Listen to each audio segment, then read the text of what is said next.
Eh bakit sa kanya? Nasa pangalan na, nasa mukha pa. Ganda ka? Ganda yarn.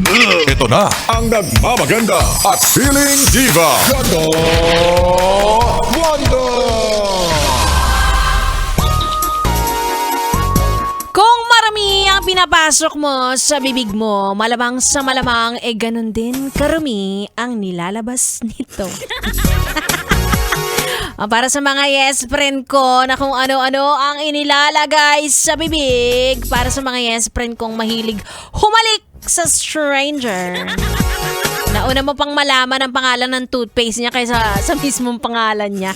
Ewan ka sa yes friend. Anyway, I am back. It's me, Ganda Wanda.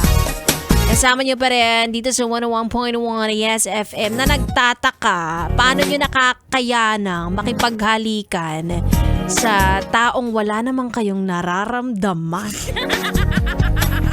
Romantic feelings. Alam kong iba yung nararamdaman niyo. Kasi feeling ko parang ako kapag di ko type o parang hindi ko naman nakikitang magiging jowa ko, parang hindi ko kayang halik-halikan. Kahit sa chicks lang, kahit sinasabi walang mali siya, 5 seconds walang mali siya. Diba? So, paano yan? Hindi mo alam kung anong huli niyang kumain. Mamaya mahilig pala siya sa daing o kaya laing, gano'n. Tapos hindi naman siya nagpo-floss, gano'n. Ano ba yan? Diba? Parang hindi mo man lang na-check kung may sakit siya sa bunganga.